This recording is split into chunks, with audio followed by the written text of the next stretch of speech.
नमस्कार, बहुत बहुत स्वागत है आपका निगाह इंडिया न्यूज पर। मैं हूं नितिन द्विवेदी। अब वक्त हो चला है खबरों का। खबरों में आज हम सबसे पहले बात करेंगे पाकिस्तान में हुए ऑपरेशन सिंदूर को लेकर। वहीं आज हम खबरों में बात करेंगे पाकिस्तान ऑपरेशन सिंदूर को लेकर बौखलाया हुआ है। तो वहीं तनाव के चलते मोदी का यूरोप यात्रा रद्द कर दिया गया है। तो इस पूरे मामले को लेकर के चीन ने नसीहत भी दे डाली है।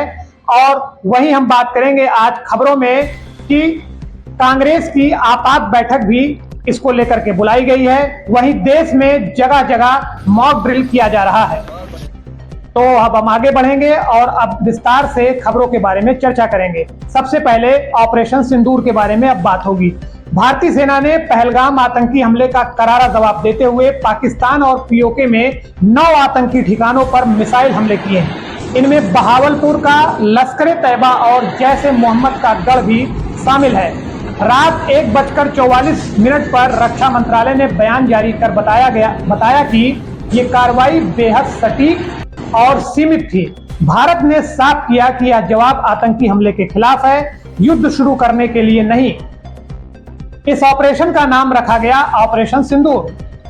वहीं पाकिस्तान में इस वक्त जबरदस्त तरीके से बौखलाहट दिखाई पड़ रही है। पाकिस्तान ने कहा है ये तो युद्ध की कार्रवाई है। जी हां, भारत की मिसाइल स्ट्राइक के बाद पाकिस्तान में खलबली मच गई है। पीएम शहबाज शरीफ ने इसे युद्ध की कार्रवाई बताया और कहा कि पाकिस्तान को इसका जवाब देने का हक है। पाक सेना ने दावा किया है कि इन हमलों में 26 लोगों की मौत हुई और 46 घायल हुए हैं। पाकिस्तानी सेना के प्रवक्ता लेफ्टिनेंट जनरल अहमद शरीफ ने मीडिया से कहा कि यह कार्रवाई क्षेत्रीय शांति के लिए खतरा है। हालांकि भारत ने इसे आतंकी हमले का करारा जवाब बताया है। वहीं तनाव के चलते प्रधानमंत्री मोदी की यात्रा रद्द कर दी गई है। भारत और पाकिस्तान के बीच बढ़ते तनाव के चलते प्रधानमंत्री नरेंद्र मोदी की 13 से 17 मई तक की 3 देशों की यूरोप यात्रा रद्द कर दी गई है। मोदी की क्रोएशियाई, नॉर्वे और नीदरलैंड जाना था और नॉर्वे में नार्डिक सम्मेलन में हिस्सा लेना था, लेकिन ऑपरेशन सिंदूर के बाद पैदा हुए हालात को देखते हुए यह फैसला लिया गया है। आधिकारिक सूत्रों ने पुष्टि की है कि मौजूदा सुरक्षा स्थिति को देखते हुए यह जरूरी था। वहीं चीन ने इस पूरे मामले को लेकर के नसीहत दी है। भारत द्वारा पाकिस्तान में आतंकी ठिकानों पर मिसाइल हमलों के बाद चीन की प्रतिक्रिया आई है। चीन ने दोनों देशों से क्षेत्रीय शांति और स्थिरता बनाए रखने की अपील की है। चीन का कहना है कि इस तरह की कार्रवाई से हालात और बिगड़ सकते हैं। भारत ने पहलगाम में हुए हमले के बाद जवाबी कार्रवाई करते हुए जैश और लश्कर के गढ़ पर मिसाइल दागे थे। चीन की चिंता यह है कि युद्ध जैसे हालात बन जाएं।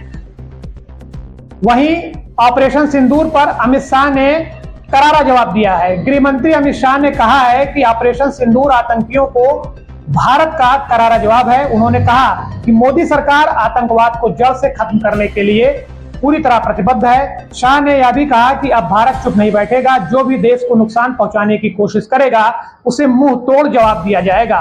मंगलवार देर रात हुई इस स्ट्राइक के बाद पूरे देश में सरकार के इस कदम की चर्चा तेज हो गई है और तारीफ हो रही है।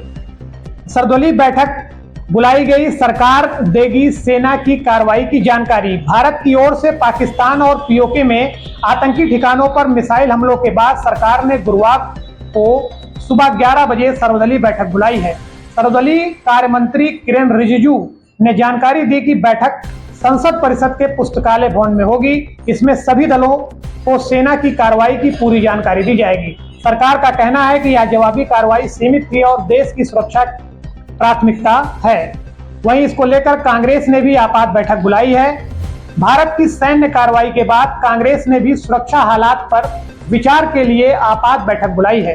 पार्टी महासचिव केसी वेणुगोपाल ने बताया कि यह बैठक 24 अकबर रोड स्थित पुराने कांग्रेस कार्यालय में हुई। इसमें पार्टी के वरिष्ठ नेताओं ने ऑपरेशन सिंदूर असर और सरकार की रणनीति पर चर्चा की है। कांग्रेस ने हमलों की गंभीरता को देखते हुए खुद को हालात से पूरी तरह अपडेट रखने का फैसला किया है। वहीं देश में मॉक ड्रिल लोगों को युद्ध की तैयारी सिखाई जा रही है। भारत की एयर स्ट्राइक के बाद देश भर में 295 जगहों पर मॉक ड्रिल की जा रही है। इन अभ्यासों का मकसद लोगों को सिविल डिफेंस की जानकारी देना और युद्ध जैसे हालात से निपटने की तैयारी कराना है। दिल्ली, मुंबई समेत कई शहरों में ये मॉक ड्रिल हो रही है। लोगों को बताया जा रहा है कि अगर कभी भी हमला हो तो कैसे सुरक्षित रहें और क्या क्या उपाय करें, इसे लेकर लोगों में खासा उत्साह भी दिख रहा है। वहीं छत्तीसगढ़ में नक्सलियों के खिलाफ सबसे बड़ा ऑपरेशन हुआ है, जिसमें 26 ढेर बताए जा रहे हैं। छत्तीसगढ़ और तेलंगाना की सीमा पर चलाए जा रहे सबसे बड़े नक्सल विरोधी ऑपरेशन में अब तक 26 माओवादी मारे गए हैं। यह कार्रवाई कर्रे गुट्टा पहाड़ियों पर हुई, जिसमें 20,000 से ज्यादा सुरक्षाकर्मी शामिल हैं। सीआरपीएफ और छत्तीसगढ़ पुलिस मिलकर इस ऑपरेशन को अंजाम दे रही है। यह 2025 का अब तक का सबसे बड़ा नक्सल विरोधी अभियान माना जा रहा है। सरकार ने कहा है कि यह अभियान तब तक जारी रहेगा जब तक जंगल साफ नहीं हो जाता।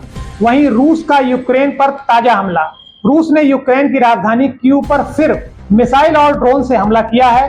कीव सिटी मिलिट्री एडमिनिस्ट्रेशन के मुताबिक इस हमले में 2 लोगों की मौत हो गई और 4 बच्चों समेत 8 लोग घायल हो गए। ये हमले ऐसे वक्त में हुए हैं जब रूस विजय दिवस मना रहा है और राष्ट्रपति पुतिन ने हाल ही में 72 घंटे का युद्ध विराम घोषित किया था। लेकिन इसके बावजूद हमले होना दुनिया को चिंता में डाल रहा है। तो फिलहाल आज की खबरों में इतना ही। मिलते हैं अगले वीडियो में, तब तक के लिए नमस्कार, जय हिंद।